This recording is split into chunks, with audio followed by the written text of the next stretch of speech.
guys. Hello. Hello. Who's here from Game of Blues on Saturday? Woo! I'm glad you guys made it, man. And honestly, like, I'm glad that turned out really well and you guys still want more. We're hoping for more, bigger, and better events. And this is our regular, like, monthly Tuesday event where we have a speaker come in and 2 games being showcased. Our speaker today is Elaine Gómez. She's Borikua and Kiskeyan. Kiskeyan. Kiskeyan. I have been trying so hard. She is the founder of her own studio, Midnight Hour Games, that is currently going to release their 2nd game. We're working on it. Working on it. And you're also the co-founder and president of Latinx in Game. Yes. Elaine Gómez, Thank everyone. you. Hi, everybody. Thanks. Thank you so much for being here. I appreciate it. Whoops. I'm already starting off the wrong foot. I don't know what that happened. I disconnected, didn't I? Hold on 1 second. All right. That was my phone. Here, you can take it. I don't need it. Thank you so much. Am I back? Okay, cool. Awesome. Well, thank you for being here. I really appreciate it. Like I was said, my name's Elaine. I am first and foremost a game designer. I have about 9.5 years experience. I worked in indie. I know, right? I haven't left yet. Sorry, I'm still here. It's been a wild ride. I've gotten a chance to work on indie dev. That's like where I started with edutainment and indie. Then I went into AAA projects. When I mean AAA, I don't mean necessarily like EA and like the big corps. I'm talking about like high budget, like big teams, but not so much like big house, but still exposed to that environment and that type of game dev. So I've been able to teeter and totter on both sides and understand very well the pros and cons. I decided to open up my own studio 2 years ago. I had the opportunity to work with a client. They gave a grant to work on a game, work with them, and kind of that started off the studio, and we were able to get funding for a vertical slice for our 2nd title, which is really exciting. So we're currently working on that, and hopefully we can get into full production. But aside from all those things, that's my career. In the exact same time that I started in 2016, 2017, I had this desire to find community. And I couldn't really find it. There's not a lot of Latine, Borikuas, Mexicans stateside who are working in games and who have made it to senior lead and director positions. And I found it very hard to find mentors and people that I could trust and kind of really learn the ropes from at a different level than just, you know, career-wise, but like really on a personal and cultural level. It's a little bit different when you can relate to somebody at that deeper level. And I found other people who were on the same boat. And we're like, well, if we can't find anything, why don't we make our own community? And that's where Latinx in Gaming was born. So it really started right as I started my career. So it's been about 9 years of building Latinx. And I'll talk a little bit about our grassroots efforts and where we are now. So I titled this talk Leveling the Playing Field because a lot of people don't understand what's going on in the game development scene outside of the US. Like you're so much in your circles and the way that things are working here, but you don't necessarily have insight into what's happening abroad and how things that we do here affect developers out there and the challenges that they're going through, which are sometimes even more amplified than what we are going through.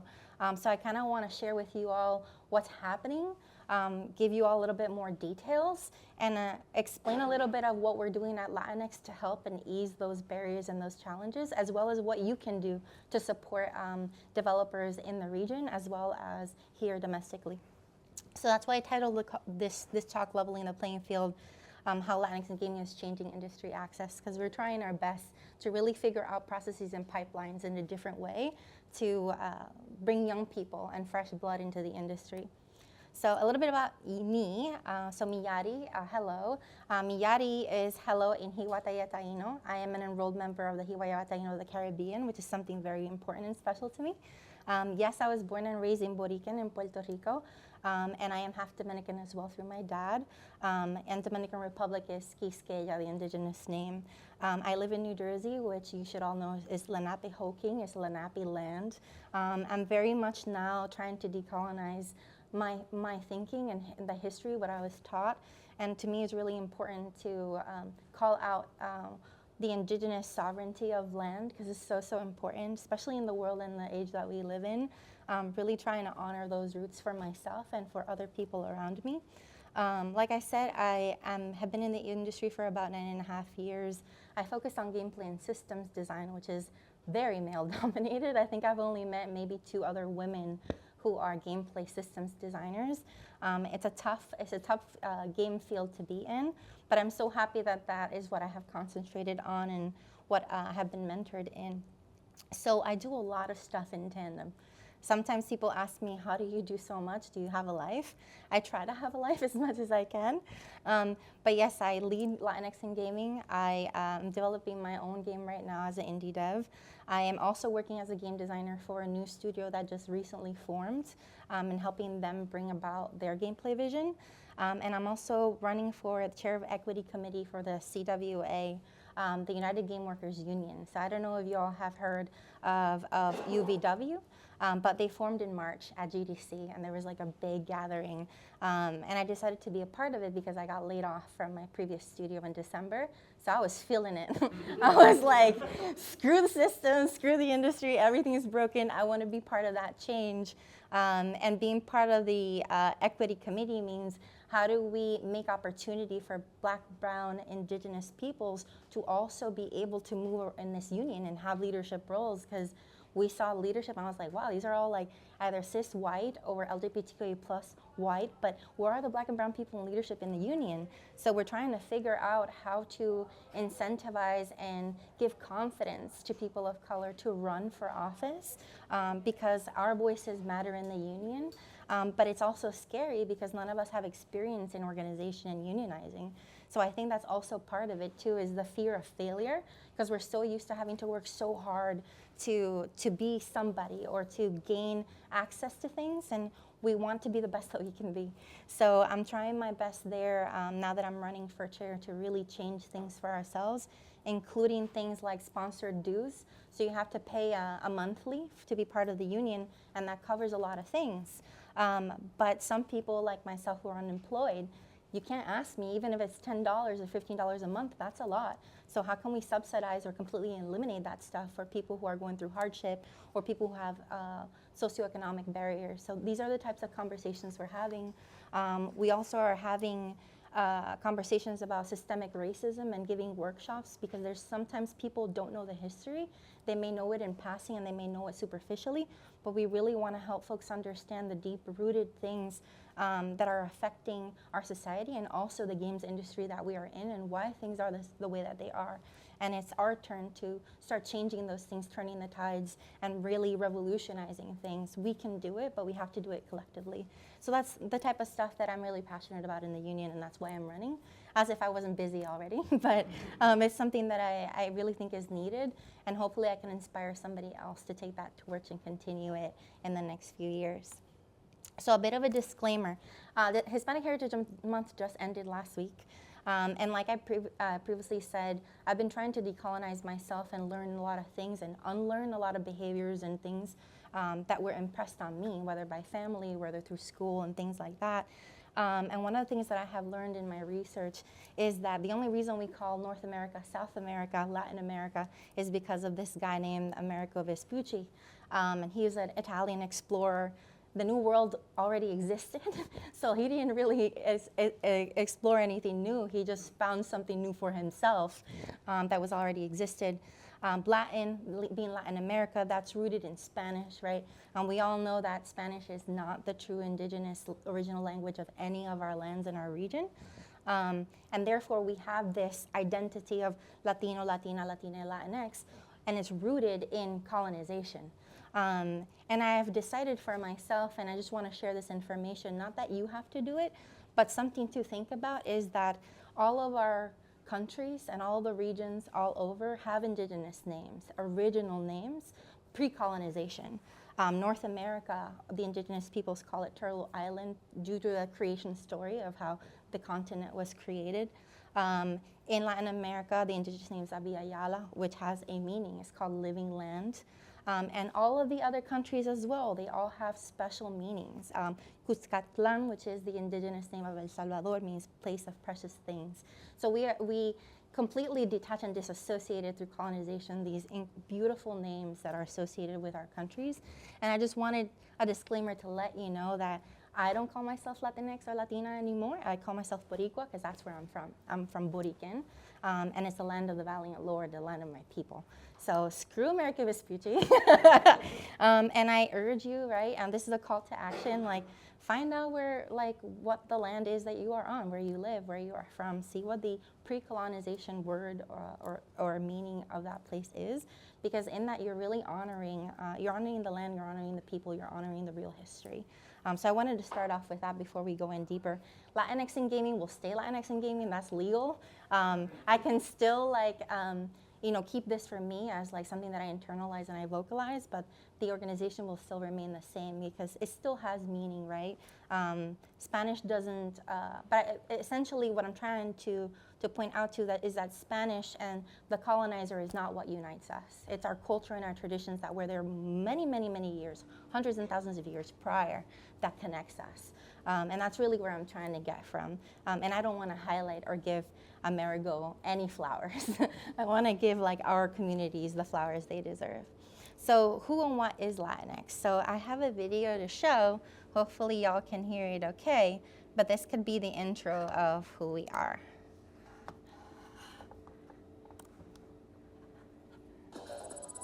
Can you hear that okay? Okay, cool. Let me full screen it and make sure this is all the way up.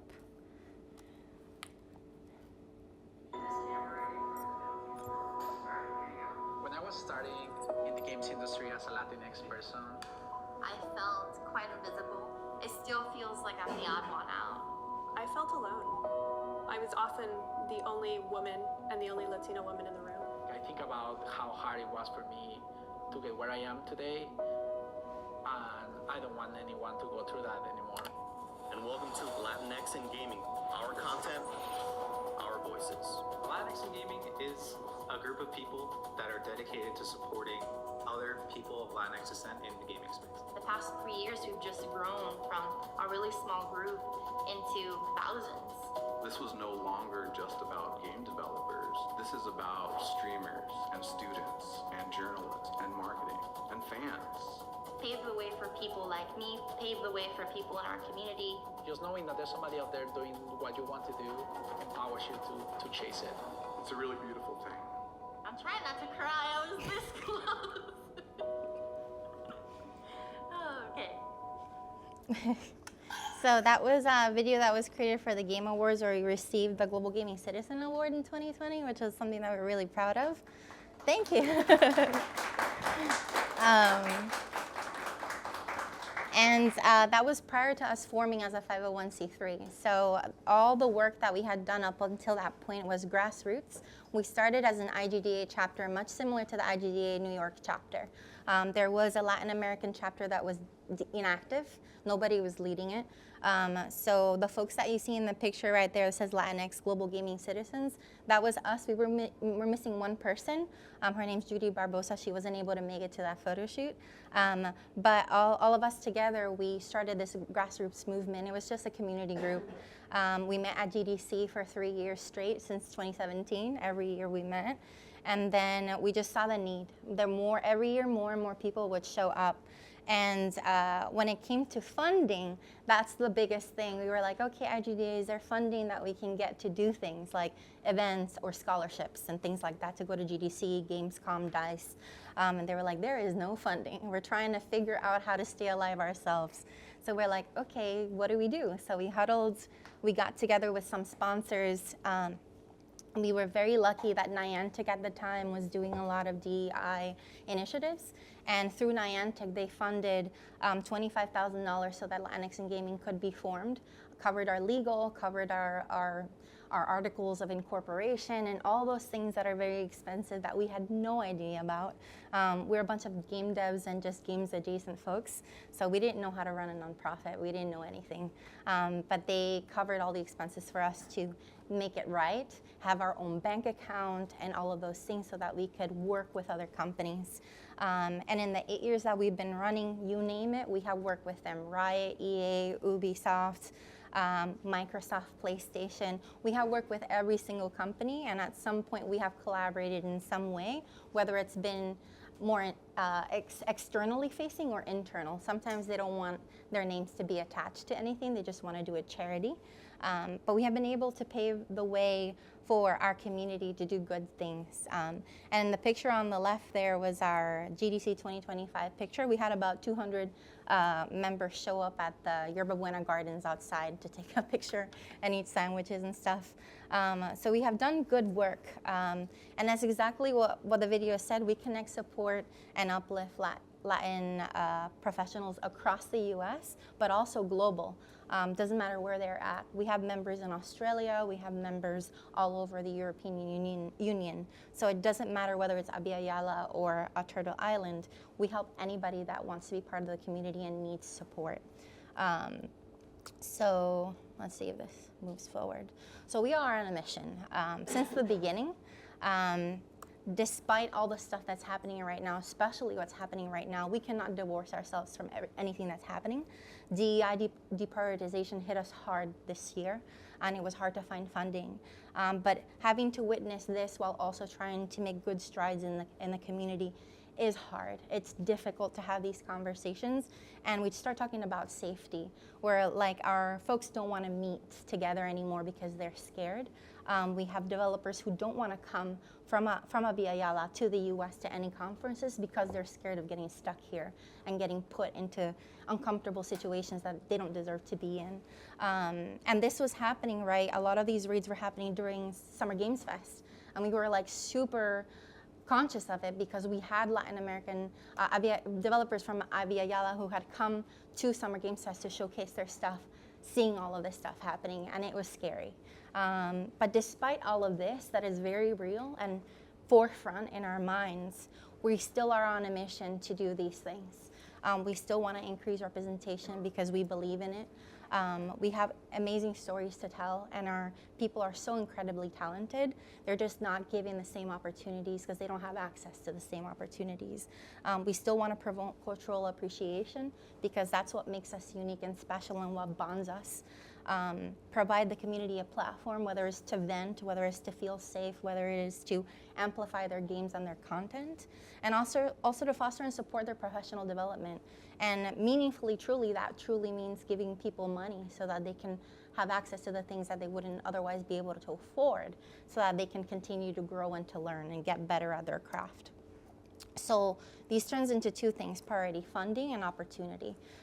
So how does Latinx in gaming do that? Well, we have to first and foremost understand that we're not a monolith. So there's no one solution for anybody. Every country that we serve, developers from every country face different challenges. So there are a few countries in Abya Yala that are very, very successful, established industries. In Brazil alone, there's over 1,000 game studios. And that's also it's almost equivalent to the amount of studios that are present in the US. And they're very self-sustaining. They have their own investments. They have incentives from the government and things like that. Mexico, as well as a very well-established games industry. Lots of indie games are coming out of Mexico, and you probably wouldn't even know them. But they're made and developed in-house. And Colombia, Argentina, and Chile are starting to become really big co-dev studio houses, powerhouses, where studios all over European Union and the US are hiring co-devs in Colombia and Chile and Argentina to develop certain things and be able to be integrated into the fuller scope internal projects. So lots of really cool stuff is happening. And of course, we have other countries who are small but mighty. Peru and Uruguay are growing, especially with government assistance. They're starting to realize that games are a viable product that can bring economy into the country. So Peru and Uruguay are having brand new initiatives for that. And there's also early industries, smaller countries like Borikua in Puerto Rico and in Guatemala, where they are starting to grow and to learn, but they just don't have access. So a lot of their devs end up coming to the US or some other countries to be able to grow and learn, and then try to bring that information back to the countries. So it's really, the challenges vary, and not every developer needs the same things. And we have to be very conscious about that. And that's why that phrase, "we are not a monolith," is really prevalent in what we do. We understand that those folks who live here in the US, they have different types of needs versus a dev in Brazil or a dev in Peru. So we're constantly evolving and changing our strategies and our initiatives. But these are some of the challenges that we have been able to kind of pick out in the last 8 years. This stuff is not just hearsay, it's not things that we found online. These comes directly from our GDC roundtables that we have every year, where our community gathers and they share the things that they are going through, or things that are relayed to us through social media or private conversations that we have with community members everywhere we go. So a big one is localized game dev resources. People don't even think about this, but the majority of game design books and craft books are all in English, and they're not accessible to a lot of people all over the world, not just in Abya Yala. So it's a problem to not have game design content that is not in Spanish or Portuguese for young people to understand who don't dominate English. That's a really, really big one. A second one is global market and business know-how. You have lots of young people that don't understand what it takes to put up a game on Steam, and that every time that you have a sale on Steam, Steam takes 30%. They don't know these things. Nobody has sat down with them and taught them that there's really real financial consequences and investments that you need to have when you're making games. It's not, I'm gonna make something because it's cool and I'm gonna share it with the world. I wish it was that easy, but if you wanted to really be self-sustaining and have income, there's lots of things that you need to learn, and that stuff is just not accessible for these young people. Same thing with local game development expertise. When I say here in the US, there's not a lot of Latin American senior leads and directors.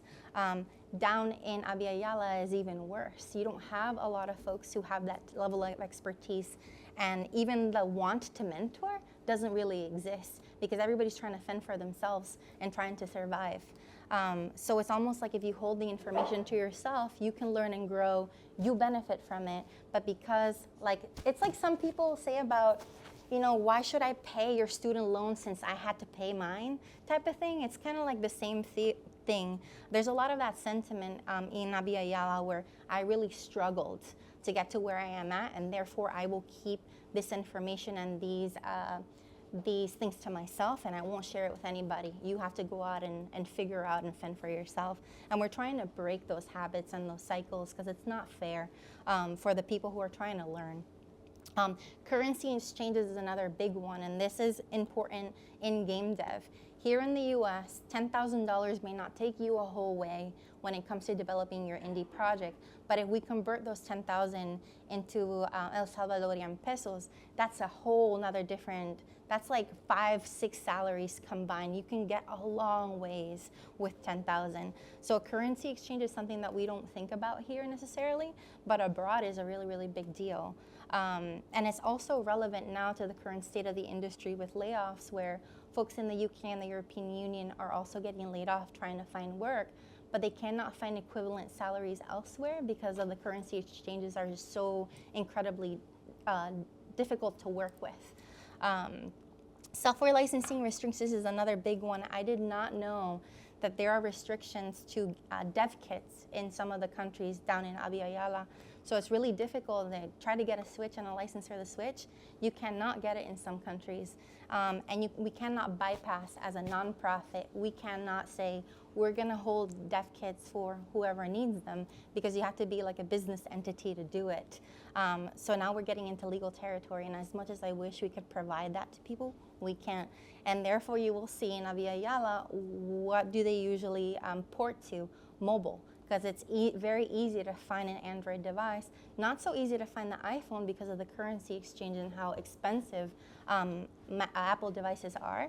But mobile game development is huge in Abya Yala, and there's a reason to that. It's the socioeconomics, the software licensing issues, and the hardware importing as well, that it's much more expensive than in other places. And lastly, global competition. How do I get people to know that my game exists? We struggle with that up here. Imagine down there. when they have to worry about localization, when some idioms and things in their games are in Spanish or Portuguese, and they're having difficulty to translate it into English or to another language. So the global competition for them is also very, very difficult. And again, most of these folks are really young, and they're just trying to figure things out. So this is a lot to tell like a 19-year-old or a 24-year-old that just wants to make games. But that's where we come in, and we try to find actionable solutions. So I'm going to go through what we do to help mitigate these things, and then what you can do to help as well, because this is a community effort, truly, to help devs from all over the world find success and be able to do what they love, which is create. So some of the initiatives that we have created over the years include Conexión. Conexión is our digital career fair. And because we have ties with all companies all over the industry, we can bring in recruiters, and we can bring in HR managers who are looking for positions, and bring them one-on-one with our community so that they can talk to them in person. It's not easy to go on LinkedIn and reach out to somebody and say, hey, can you look at my resume? Would I be a good fit? But one-on-one in these Zoom calls doing Conexión, we can make that happen for our community. They can ask deeper questions that perhaps they would be afraid to ask because they don't want to do it on social media. I was very proud of what we were able to do in Conexión this year, which was link up mentors and mentees for a full week during June. So we had 72 mentorship calls between professional developers in the US and students and young devs both in the US and abroad. And that was something to really, really be proud of. And then secondly, we brought in a legal expert to talk about sponsorships and visas. So it's like, hey, do you live in Chile? Do you live in Mexico? Here are the opportunities for visas that you can apply to make it easier to transition for games specifically, because there are different types of visas for every country. And I didn't know that Chile, for example, has a special like arts and creatives visa that you can apply to as a game dev that makes it easy for you to work in the US or abroad for 2 years at a time, and it's easy to renew. So this is the type of information that is not accessible to people just freely. You would really have to dig, but we were able to bring that person in, and they did it pro bono for us as well, which was awesome. And we have it recorded. I just need to post it up on the website when I have some time. The second thing that we have is our grants program, which are really popular. The past couple of years, we have been able to raise anywhere between $25,000 to $50,000 to give away to the community for their needs. So when it comes to grants, we do hardware, software, and travel. So if you need to go to GEC, again, DevCom, DICE, and you need money for hotel, flights, or even the badges themselves, you can apply to the grants program and potentially get that covered. With hardware, we find a lot of people who need help upgrading their PCs. There's a lot of help with software too, like Adobe Creative Cloud, folks asking for a year subscription for their game. We had somebody, broke my heart, in Cuba. I had no idea that the internet works differently in Cuba. You get a certain amount that you pay for bandwidth, and once you exceed that, it's like 3 times the price. And imagine being a game dev when you're downloading stuff and putting stuff in the cloud. It gets so expensive. So even internet bills, we're happy to cover if it helps your professional development. So this is something that we are proud of, very proud of that we've been able to do. And this year, the grants were sponsored by Logitech and Amazon Games. So definitely, I wish that we would have more. I wish it could be like $1 million fund. But the reality is that we do the best with what we can, and we try to stretch it as much as possible so that as many people can benefit from that pool. And then thirdly, we have our Unidos Game Jam, which we do every year during Hispanic Heritage Month. The reason why I wanted to call this out specifically is that certain games have come out of these game jams that are now full-blown games in development that have gotten funding, and I will share them in a little bit. But this is so special. It's just a 1-month jam, but the quality that comes out sometimes is so high that they just can't. It's inevitable to try to keep working on it and get funding. And it's a really great opportunity for folks to learn and like network as well globally. And then the last thing is our Escuelita program, which is our Spanish resources, game dev resources in Spanish. And we're now working on translating everything to Portuguese for our Brazilian developers. So it's actually, all this stuff is super intentional, where we're trying to really tackle all these challenges little bit by little bit, because nobody else is doing it. And if nobody else is doing it, we're like, well, we're just gonna preach what we say, right? Like, we're actually gonna walk the walk and do what we gotta do to help our devs as much as we can with the resources that we got. So that's where these things come from. So none of this is empty and just out of our booties, and it's like, yeah, we're just gonna do all this stuff. This is all things that were called out by our community members themselves, and we will continue to do these and more things as the years come. And these are some of the games that are part of our community. Evan is here, he's gonna showcase the Coldest Winter. He's local here to New York City. Take Us North, I don't know if y'all have heard of Take Us North. Take Us North came from our Con Latinidad 2023 Game Jam.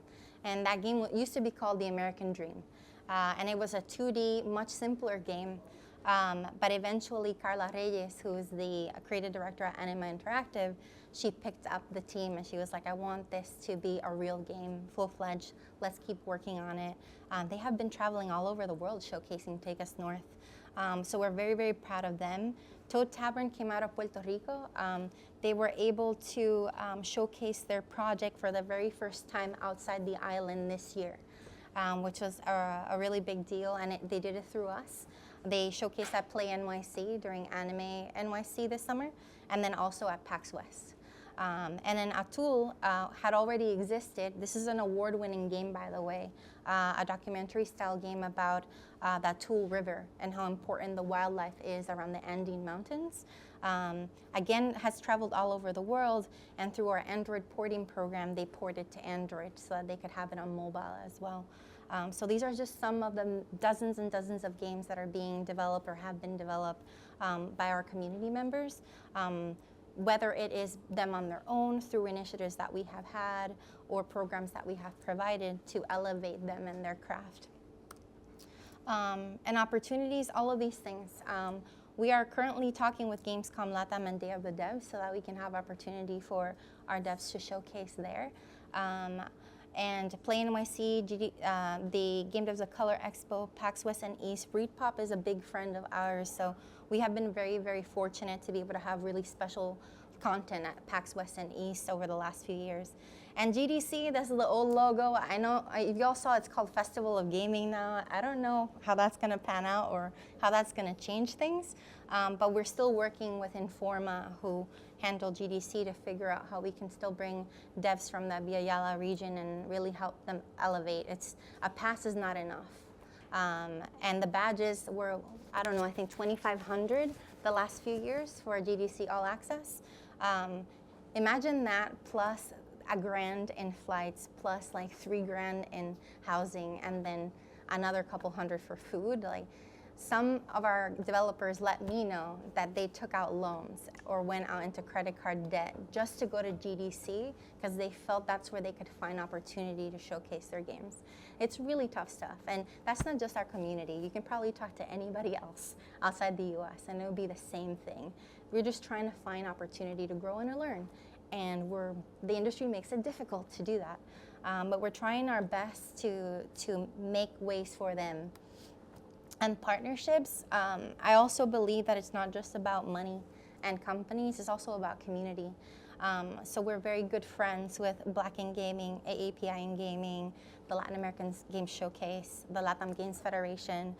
If y'all don't know what the Latam Games Federation is, they are not so much about devs individually like Latinx in gaming is. They're more about the local game development associations all over Villa Yala. So there is an association in Peru, which is called CVA. I have it up there, CVA. They're the Devs Association in Peru. There's one in Brazil. There's one in Argentina. They all have an organization, and they're all kind of like umbrellaed under the Latam Games Federation. And over there is a little bit different because that's like legal, federal, like legit, like orgs and nonprofits. But we work with all of them to help realize whatever it is that they want to do. The Puerto Rico Game Devs Association, I'm biased because that's where I'm from. So I was like, we have to help them figure out how to grow and to learn. And we do that with our cafecitos. They have like a mentorship program that they do, and we help them with that. And recently we partnered with Viva la Animación, which is an animation community based in Los Angeles. And they're all from some Latin American descent, and they wanted to meet other game devs. So I was like, cool, awesome. Now we have a community of animators who can make games or be part of game projects in the area as well. So if you don't know any of these folks, please give them a follow. Check out the work that they're doing, because it's so incredibly valuable. And we do things together because the communities that we serve overlap, and we all are on the same mission to get more games seen and helping more developers grow and learn. So now we go, what can you do? So this is what Latinx does. Like, we're putting our money where we think we should. We are doing actionable things to change people's lives and have an impact. But you as an ally who may not be Latin American, as an outsider, perhaps who may not even be in games, what can you do to help? Not just Latin American developers, but any developer who's struggling right now, because we're all struggling. We're all trying to figure out how to create despite all the stuff that's happening around us. And it's honestly really, really simple. There's no formula, but I can tell you one is connecting with community. We're all human beings, and we have a desire and a longing to be part of something. So I encourage you to find community wherever that may be. IGDA, whether it's local, whether it's global, connect with people. And once you connect, if you have an opportunity to mentor, do that. Share your knowledge, share resources, because that really causes a domino effect. What you can teach somebody, that person can teach to somebody else, and you don't know what the web looks like 5 to 10 years from now. So mentorship is something really meaningful. And I'm not talking about taking a mentor for 5 years and talk to them every week. If you can do that, that's cool. But even just a series of one-on-one calls over a few weeks, or even just a 1-hour call to orient somebody can really change their life. So I would say do your best to try to figure out how you can mentor somebody. Also sharing information. It's free to do a repost and a reshare on any social platform about opportunities specifically, job opportunities, sponsorships, scholarships, initiatives that will help people elevate themselves. I think that's really important. And that goes all the way up to amplifying all of everybody's work. It's really important now more than ever for us to band together and amplify each other where we can. And it's really simple. But I know in practice it can also be very hard because we are all living our lives. But Ariko Mabu, thank you so much for listening. Here are our Latinx in Gaming's handles if you want to follow us and see what we're up to. And also if you want to send us an email to speak to us personally, I put the email up there as well. And then my personal details are on the right-hand side as well if you want to reach out to me individually. Thank you so much.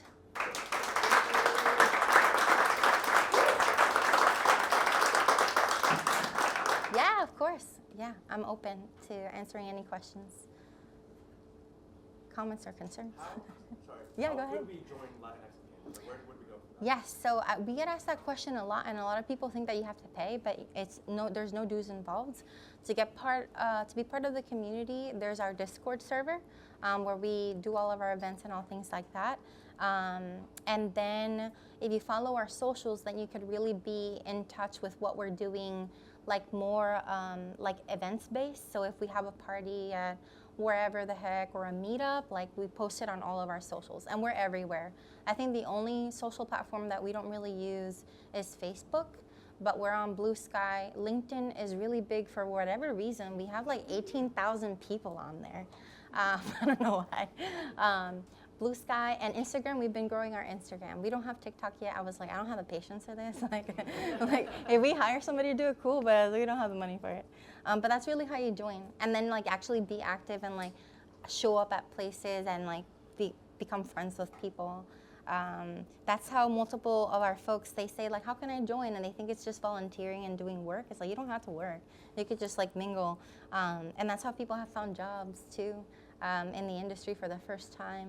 I had somebody, we were at TwitchCon literally just a couple days ago. I flew in on Sunday, but we are at TwitchCon doing the LATAM Hispanic Heritage Month culmination party with actual Twitch, the company. And we had somebody approach me. His name's Eric. He's been in the community for 5+ years. He's like, hey, Elaine, I just want to say thank you so much because y'all posted an opportunity to be part of a creators program for Nexon MapleStory. They're doing something interesting with a new platform to make games. And he's like, I joined the program, and through that, I was actually able to get a job with Nexon to do some from UGC for that program. So I was like, oh, that warms my heart, because you would never think, right, that something like that could happen, but it does. And again, all they need is just that door to open, and whoever wants to go through it can go through it. But yeah, hopefully that was good. Sorry, that was like long-winded. You're welcome. Yes, go ahead. Your experience, what is the best way to market the game via social media? Bilingually, because we're promoting our game in English so far, but it just recently occurred to us that it's promoted in Spanish as well. Should we create like a separate account on all the socials, or what approach do we? So from the approaches that I have seen from devs in our community, they do both languages on the same account. So they'll create a post specifically just in English, and then they'll redo it in Spanish. And they'll just have 2 posts circulating in both languages. That's something that you can do. I'm also seeing that they will either speak in Spanish or speak in English, but have the captions in the other language, so that somebody who's English speaking can still like hear it, they can engage with it, but also somebody who's Spanish speaking can also engage because they're reading the captions in Spanish, or it's being spoken in Spanish. So that's another newer like strategy that I have seen. They'll just put it bilingual in whatever format they feel most comfortable in.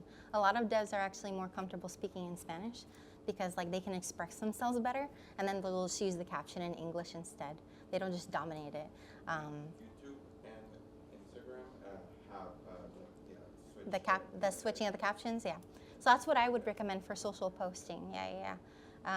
But like if you're serving both communities, yeah, like reach them with how they speak, right? English and Spanish, both. Hopefully that makes sense. That's what I would do, at least when in the game that we're working on. That's what I will do eventually.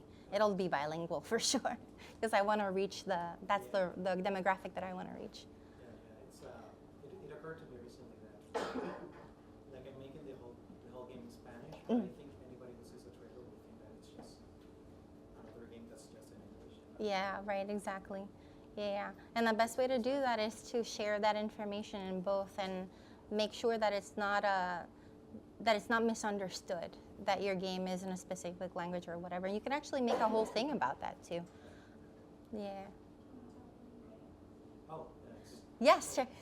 It's called Run It's Wrong. It was a game proposed. Oh, cool, awesome, congratulations, that's great. play as well. But yeah, we're playing. Nice, awesome. And we are Puerto Rican. Oh, yeah. Awesome. Yeah, Borikua, that's great. Based here in New York. Based in New York, that's awesome. Any other questions? I can't see, sorry. Yes, go ahead. What kind of content do you post on your LinkedIn account? Me and my team are actually planning on creating one in the next few days, so Yeah. I'm just curious. So our content, I wish that we were content creators, but we're not. We got a surge in followers by reposting a lot of job opportunities, because people are looking. So we do that. We post anything that our ally like organizations are doing. So if Black in Gaming is doing a game jam, if IGDA has a scholarship opportunity, we continuously repost those things too, so that people have more visibility of what other organizations are doing and what they can be a part of. And that includes events, parties, and things like that, charity streams. We do our own content as well if we want to celebrate a specific day, like Halloween's coming out, so we'll have a happy Halloween post so that people can engage in that stuff. But yeah, when it comes to like pure content, like we made a video, like a vlog about PAX West, like we don't have the bandwidth for that. I wish we did.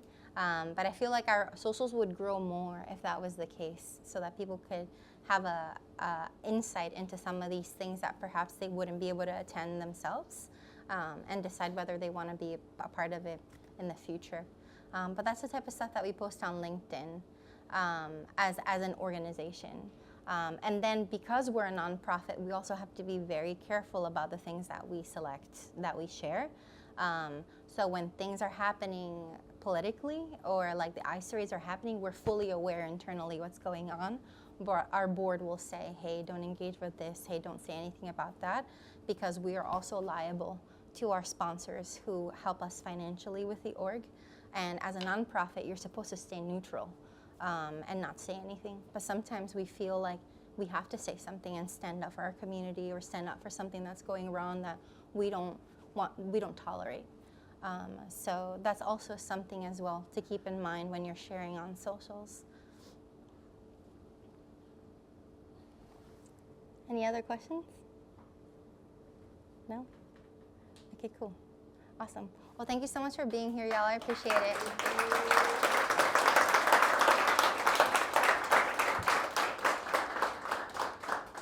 Thank you, Elaine. Thank you. All right, so everyone, we have the Rose Winter and Echograph to be showcased at the moment. So we're going to kind of do a little switch where we take the tables out, the chairs out, you guys network, and you guys play some